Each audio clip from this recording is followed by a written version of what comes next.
जगत जननी माँ भारती को प्रणाम करता हूँ। विद्या की अधिष्ठात्री देवी माँ सरस्वती को नमन करता हूँ और मंच पर विराजित और सौभाग्य से ये अवसर इस विद्यालय को मिला कि एक कर्तव्यनिष्ठ निष्ठावान शिक्षा अधिकारी के रूप में वर्षों तक सेवा देते रहने वाले श्रीमान अशोक जी सीबीओ साहब, जो अभी थोड़े समय बाद ऐसा कहा गया कि सेवानिवृत्त हो रहे हैं, लेकिन मैं शब्द थोड़ा बदल करके कह रहा हूं कि वे सरकारी नौकरी से निवृत्त हो रहे हैं, सेवानिवृत्त नहीं हो रहे हैं। सेवा में तो इनको अब लगना है। और इस आशीर्वाद समारोह में, और मैंने यहाँ शब्द सुना समावर्तन संस्कार समारोह, 12वीं में पढ़ने वाले विद्यार्थियों के लिए विशेष रूप से आयोजित इस कार्यक्रम में उपस्थित मोटली गांव के सभी प्रबुद्धजन, इधर बैठे हुए युवा साथियों, और मैं ये कहूंगा कि अगर विद्यालय की कोई धुरी है, विद्यालय जिसके चारों ओर घूमता है, वो धुरी होती है स्कूल के प्रिंसिपल। इस मुठली विद्यालय के प्रधानाचार्य, जिन्होंने 5-6 महीने पहले ही यहाँ पर ज्वाइन किया है, और हम सब देख सकते हैं कि किसी भी स्कूल के वातावरण में 5-6 महीने में कितना परिवर्तन आ सकता है, छोटी छोटी बातों से देखा जा सकता है। ऐसे प्रिंसिपल साहब श्रीमान सुरेश जी चितारा, जिनके नेतृत्व में आज ये कार्यक्रम आयोजित हो रहा है, आप सबको बहुत बहुत बधाई मैं प्रेषित कर रहा हूँ। मित्रों, मैंने जैसे कहा कि एक धुरी होती है विद्यालय को संचालित करने के लिए, लेकिन उसके आसपास जो घूमने वाले लोग होते हैं वो टीचर्स होते हैं। एक टीम होती है, वो सब मिलकर के एक ध्येय के लिए, एक लक्ष्य के लिए जब काम करते हैं तो विद्यालय खड़े होते हैं। मैं आज के इस अवसर पर 8 से 10 मिनट आपसे कुछ बात करूंगा, और उससे पहले मैं निवेदन करूंगा कि अभी एक बार सब काम रोक करके अपने स्थान पर बैठे हैं। सब मिलकर, टीचर्स सारे मिलकर एक साथ बैठकर जब निर्णय करते हैं, काम में लगते हैं, एक काम में जुटते हैं, तो काम में सफलता मिलती है। एक अकेला व्यक्ति कुछ नहीं कर सकता। स्पेशली राजकीय विद्यालयों में जहां संसाधनों की कमी होती है, साधन नहीं होते, ऐसा फंक्शन करने के लिए भी, टेंट लगाने के लिए कई प्रकार की असुविधाएं होती है, विद्यार्थी खुद ला करके खड़ा करते हैं तब जाकर के होता है। मैं धन्यवाद देना चाहता हूं सदगुरु फाउंडेशन को कि उन्होंने एक शिक्षा के क्षेत्र में अलग जगाई है, और विद्यार्थियों को जो किट दिया है वो बहुत उपयोगी। मैं देख रहा हूं कि पीछे भी पोकर जी भी यहाँ उपस्थित हैं, और एक उदाहरण है आप सबके लिए कि परिवार में बेटे और बेटियों को कैसे पढ़ाया और आगे बढ़ाया जाता है। मित्रों, मैं पहली बात, मैं आज आपके सामने जब बोलूंगा तो एक एक करके सबके बारे में बोलूंगा। पहली बात तो मैं 12th के विद्यार्थियों के बारे में बोलना चाहूंगा। इधर पूजा अच्छी बोल रही थी बिटिया। आप बताओ मुझे कि आप क्यों पढ़ रहे हैं, आप पढ़ाई क्यों कर रहे हैं? जी जोर से बोलो, पढ़ाई क्यों कर रहे हैं? सर, हमारा भविष्य बनाने के लिए। ये बच्ची बोले आगे, थैंक यू। भविष्य बनाने के लिए पढ़ाई कर रहे हैं। मैंने अभी पिछले 1 महीने से, ऐसे ये चौथा मेरा कार्यक्रम है जब मैंने विद्यार्थियों से रूबरू हुआ और यही प्रश्न पूछा, तो one of the most appropriate answer इस बच्ची ने दिया। मैंने जब एक बहुत बड़े स्कूल में पूछा कि आप पढ़ाई क्यों कर रहे हैं, तो उन्होंने कहा कि नौकरी करने के लिए। किसी ने कहा कि हमें अच्छे मार्क्स लाने के लिए। सही है, उत्तर तो सही है, लेकिन भविष्य निर्माण के लिए पढ़ रहे हैं। और इसलिए 12th के विद्यार्थियों, सबसे पहले मैं आपसे ये कहना चाहूंगा कि आज तक जब से आपने एडमिशन लिया, अभी 12वीं आप स्कूली शिक्षा पूरी कर रहे हो, आपको एक ही बात कही गई होगी घर से भी और टीचर्स ने भी, बेटा पढ़ो, अच्छे मार्क्स लाने, बेटा पढ़ो, अच्छे मार्क्स लाने। तुम पढ़ नहीं रहा है, अच्छे मार्क्स कैसे लाएगा? और तुलना किससे? पड़ोसी से। वो देख 95 ला रहा है, तो अभी तक 80 75 में अटका हुआ है। आपने यही सुना, सारे टीचर्स भी कल तक भी आपको एक, अभी बेटा पढ़ने न, रात को 20 तारीख को पहला पेपर है, मार्क्स लाने। मैं आपसे एक बात कहना चाहता हूं, आज मेरे कहने के बाद से इन बातों से आप मुक्त हो जाओ। मुझे ये पढ़ाई करनी ही नहीं, मुझे अच्छे मार्क्स लाने ही नहीं। अभी आप कहेंगे वाह, आप तो बहुत बढ़िया आदमी निकले आज, ये पहली बार ऐसा कह रहे हो। हम तो रातों को नींद जगा रहे हैं, रातों की नींद उड़ गई है, पहला पेपर अभी से डर लगा रहा है और आप कह रहे हो पढ़ो ही मत। मैं ये पूछना चाहता हूं बेटा, जिन्होंने अच्छी पढ़ाई कर ली और 95, 97, 98% लेकर के आ गए, उन्होंने क्या तीर मार दिया?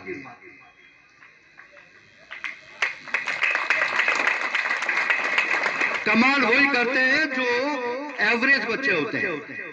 इतिहास उठा करके देख लो, 50 से 60% अंक लेकर के जो आते हैं ना, कमाल वही करते हैं जिंदगी। और इसलिए तो फिर आप कहोगे कि तो फिर ये साल भर तक माथापच्ची क्यों करवाई हमसे, ये तो हम यूं ही ले आते। मैं आपसे कहूंगा कि आप अपना जो सामर्थ्य है ना, कैपेसिटी जो है ना, उसका पूरा उपयोग करो, दम पूरा लगाओ, मार्क्स की चिंता मत करो। मेरा ऐसा मानना है, आप लिख लेना डायरी में बेटा कभी टाइम मिले, मेरा ऐसा मानना है कि marks doesn't show your talent. अंक जो है ना, प्राप्त अंक, वो आपका IQ, आपका टैलेंट नहीं बताता। वो 3 घंटे की परीक्षा होती है और जो आपने जो कुछ पढ़ा है वो उसमें जो उड़ेल दिया है, उल्टी कर दी है कॉपी में, उसका एक मूल्यांकन है। वो जिंदगी नहीं है। वो जिंदगी ना तो समाप्त होने वाली है और ना उससे कुछ मिलने वाला है। इसके फेर में कभी नहीं पढ़ना। मैं आपको एक एग्जांपल देता हूं। थॉमस एडिसन, छोटे से बच्चे को स्कूल से इसलिए निकाल दिया गया था कि वो सबसे कमजोर था, होमवर्क नहीं करता था, यूनिफॉर्म में नहीं आता था, कभी तो बैग भी भूल जाता था। उसकी मैडम ने पर्ची लिख करके उसको उसकी मम्मी को दे दी कि most idiot student of our school, कल से स्कूल मत आ। ये पर्ची लिख करके दे दी, अपनी मम्मी को दे देना। मम्मी ने पर्ची पढ़ी और कहा कि बेटा ये तेरे स्कूल से एक स्लिप आई है, अब कल से तुमको स्कूल नहीं जाना है, क्योंकि वो जो स्कूल है ना बेटा, वो तेरे लायक नहीं है, तुमको घर पे ही रह करके कुछ काम करना है। विद्यार्थियों, वो दिन और उसके बाद का थॉमस एडिसन, जो बल्ब का आविष्कार हजारों बार असफल होने के बाद में भी करके खड़ा होता है और आपकी पुस्तकों में लिखा जाता है।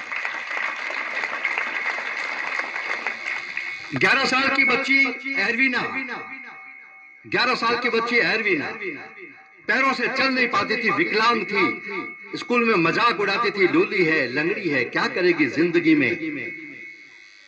शर्म उसको आती थी स्कूल जाते समय। उसने तय किया कि नहीं, मैं चलना सीखूंगी, सहारे से चलूंगी, सहारा हटा करके चलूंगी, पैदल चलूंगी, मैदान में चलूंगी, दौड़ूंगी, 100 मीटर के ट्रैक में दौड़ूंगी, मैदान का चक्कर लगाऊंगी, 10 चक्कर लगाऊंगी। और उस बच्ची ने 13 साल बाद में 1964 के ओलंपियाड में, ग्रीष्मकालीन ओलंपियाड में, उस बच्चे ने अपने देश के लिए गोल्ड मेडल जीता। क्या करोगे बेटा नंबर ला करके? कुछ नहीं। और इसलिए आप सब लोग, अभी के जमाने में महेंद्र सिंह धोनी का नाम सुना होगा आपने, क्रिकेट में आने के बाद में 12th पास किया है। तेंदुलकर को शर्म आती थी, 10वीं पास ही था, लोगों ने कहा 12वीं तो कर रहे। करोड़ों रुपए कमाता है। कैलाश खेर गाते हैं, अच्छा गाते हैं, बढ़िया गाते हैं, 180 मिनट के 35 लाख रुपए लेते हैं बेटा, 180 मिनट के 35 लाख रुपए लेता है वो कैलाश खेर। और इसलिए इस जो अंकों की भागा दौड़ है ना, उसको छोड़ दो। आपका जितना सामर्थ्य है उसको प्रकट करो, तुलना किसी से और से मत करो। कभी आपको ये कहा जाए कि बेटा वो इतना लाता है, वो इतने मार्क्स लाता है या इतने मार्क्स लाता है, आप कह देना उनको कि उसके पापा भी 2.5 लाख रुपए महीने के कमाते हैं। आप कमाते हो क्या? तुलना करनी हो तो कर लो फिर। और इसलिए आपसे मैं एक बात कहना चाहता हूं, विद्यार्थियों, आप ये स्कूली शिक्षा पूरी करने के बाद अब नए जीवन में जा रहे हो, बिछुड़ जाओगे, कोई कहीं जाएगा, कोई कहीं जाएगा, लेकिन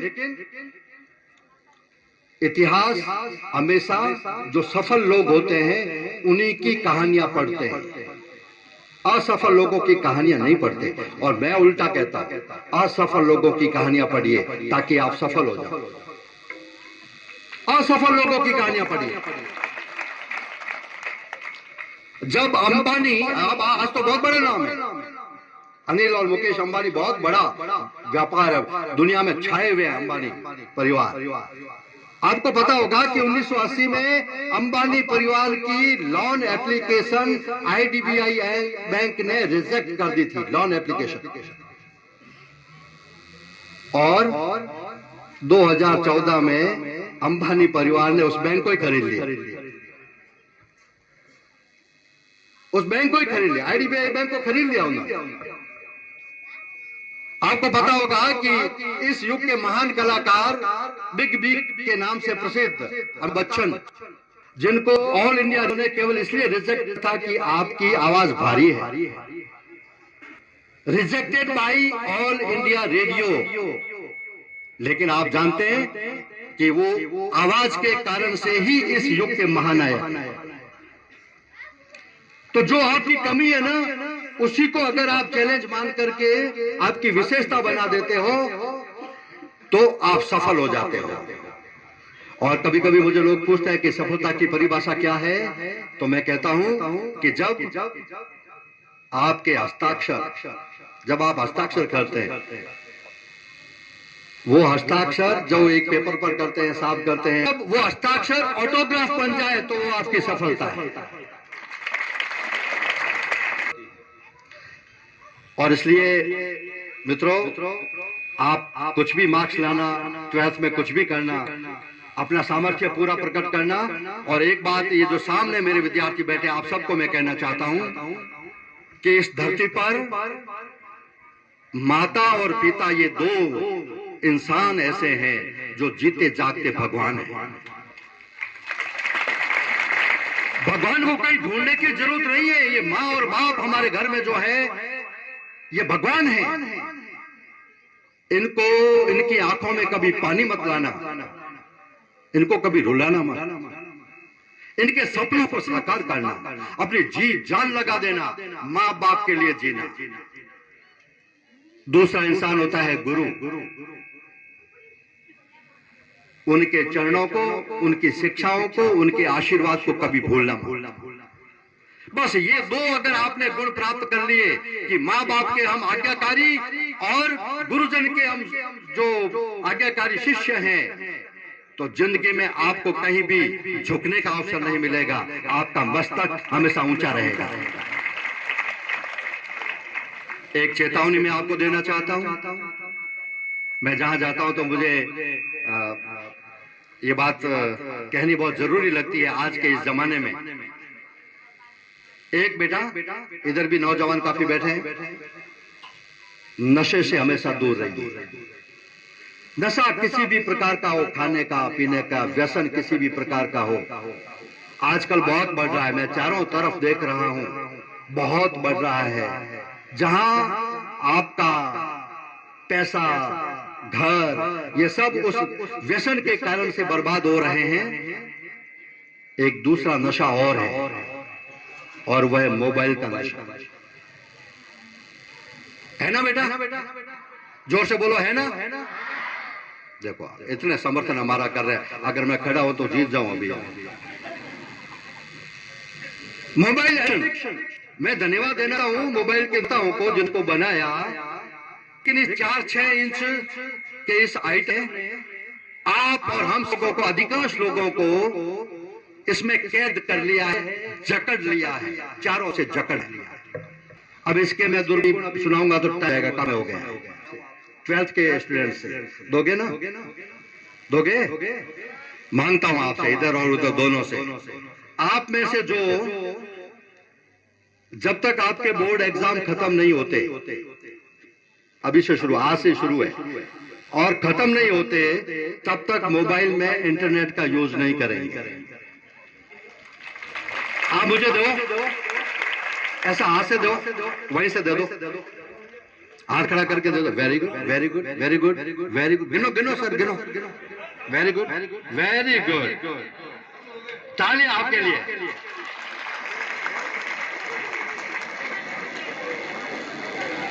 अब देखो, एक बहुत छोटी सी बात है, लेकिन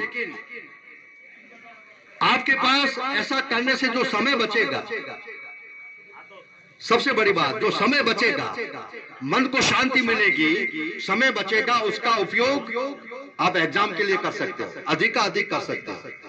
और इधर जो आपने देखा, ये जो पड़ोसी जवान बैठे हैं ना, इन्होंने देखा अच्छा बेटे ये 12वीं वाले ही सब मोबाइल छोड़ेंगे। आपको कहना चाहता हूं, अभी भी मोबाइल चला ही रहे हो आप, लेकिन मैं बोलूंगा ना ये मोबाइल में ढूंढ करके मुझे बताओ, अभी बताना आप में से आप आज मोटरी के विद्यालय में आए हो, 12वीं के विद्यार्थियों के लिए ये विदाई समारोह के आप साक्षी बन रहे हो, तो आप में से 2 घंटे कौन कम करेगा इंटरनेट? 2 घंटे पर डे कौन कम करेगा? बताइए। वो पीछे हाथ खड़े हुए। वेरी गुड, 2 घंटे कम करूंगा। Thank you. तो ये दोनों नशा मुक्ति के लिए मैंने कहा, एक व्यसन खाने पीने का और मोबाइल एडिक्शन का नशा। अंतिम बात, थोड़ी देश की बात करता हूं। मित्रों, ये देश बदल रहा है, बहुत तेज गति से बदल रहा है और ये नया भारत है। मुझे बड़ी खुशी होती है कि जब कोविड में 170 देशों को मेरा भारत वैक्सीन उपलब्ध करवाता है। जिस भारत के बारे में ये कहा जाता था कि ये भिखमंगों का देश है, लुटेरों, सपेरानियों का, अनपढ़ लोगों, गंवार लोगों का देश है, वो देश 170 लोगों को जीने के लिए वैक्सीन देता है। अभी तुर्की में भूकंप आया, आप पता कर लें कि हमारा कितना है, पता कर लेना। लेकिन सबसे पहले भारतीय सेना वहां पहुंच करके राहत की सामग्री लेकर के जब वहां पहुंच तुर्की की पर, तो तुर्की के खड़े होकर के जिंदाबाद के नारे लगाते हैं। और तुर्की के एयरपोर्ट पर लिखा जाता है, भारतीयों का हम बहुत बड़ा सम्मान करते हैं। रशिया और यूक्रेन के युद्ध में तिरंगा हमारी सुरक्षा कवच बनकर के सामने आता है। तिरंगा सामने कर लो, करके निकल जाओगे, कोई गोलाबारी चलाएगा, आप भारत आराम से जा सकते हो। तिरंगा हाथ में रखो। इस तिरंगे का सम्मान जब मैं सारी दुनिया में दूं तो चौड़ा होता है। आपने सुना होगा, शर्न एक बहुत बड़ी लेबोरेटरी है, शर्न इंग्लैंड में फिजिक्स की लेबोरेटरी है, वहां पर नटराज की मूर्ति रही है। मित्रों, शर्न लेबोरेटरी में दुनिया में नटराज की लग रही है और उसके नीचे बैठ करके वैज्ञानिक कह रहे हैं कि भगवान थे, इसका आविष्कार अब हम खोए हैं। मिशिगन असेंबली में नवकार मंत्र का हो रहा है। सारी गीता, संस्कृत, ब्रिटिश स्कूल में सिर्फ बोली जाती है, गीता, संस्कृत, योग, आयुर्वेद सारी दुनिया स्वीकार कर रही है। एक जमाना ऐसा आएगा मित्रों, अगले 25 वर्ष, जब 2047 सारा देश 100 वर्ष हो जाएंगे स्वाधीनता के, तो ये अमृत काल का अमृत महोत्सव 25 वर्ष का ये आपके हाथ में है। आज आप 15-16 साल के हैं, 39-42 साल के आप जाओगे, वो समय कैसा भारत आप देखना चाहो। ये जो खड़ा है, सानिया में रहा है, सारी में भारतीय रहा है, 9 देशों में भारतीय प्रमुख जो है, वहां के अध्यक्ष 58 कंपनी जहाँ के सी भारतीय है मित्रों, 58 राष्ट्रीय कंपनी सीईओ है। दुनिया में भारत छा रहे हैं। अगले 20 वर्षों में आपको सारी दुनिया छा जाना। मोटे इस विद्या प्राप्त संस्कारों आपने जो प्राप्त किए, उन के आधार पर, संस्कार आधार पर एक दिन आएगा, उस गेट से यहाँ तक कालीन बिछाई जाएगी और हो सकता है कि आप जब आए तो ये 1 मंजिला विद्यालय, बहुमंजिला विद्यालय खड़ा होगा, आपके प्रयत्नों से खड़ा होगा। और मुझे उस दिन भी खुशी होगी, जैसे आज कह रहे थे कि हम भी इसी विद्यालय के विद्यार्थी, अशोक जी भी इसी विद्यालय के विद्यार्थी रहे, ये फाउंडेशन वाले भी सभी इसी विद्यालय से जुड़े हुए रहे। मुझे खुशी होगी तब आप में से कोई मुख्य अतिथि बन करके किसी कार्यक्रम में यहाँ पर आए और कहे कि हाँ, मैं इस विद्यालय का निर्माण हूं। बस यही संदेश है। मैं बाकी कोई विदाई की बात ज्यादा नहीं करता। खुश रहो अपनी जिंदगी में और ऊंचाइयों को छुओ। आपके माता पिता को गर्व हो कि संतान हो तो इस प्रकार की, विद्यालय को, प्रिंसिपल साहब को गर्व हो कि यहाँ से हमने जिनका निर्माण किया, हमारे द्वारा किया गया प्रोडक्शन इंटरनेशनल लेवल पर धूम मचा रहा है। आपने मुझे बुलाया, सम्मान दिया, बहुत बहुत धन्यवाद आपका।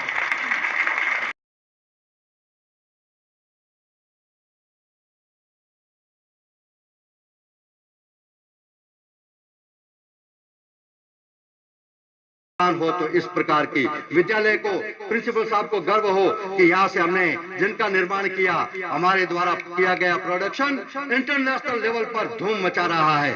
आपने मुझे बुलाया, सम्मान दिया, बहुत बहुत धन्यवाद आपका।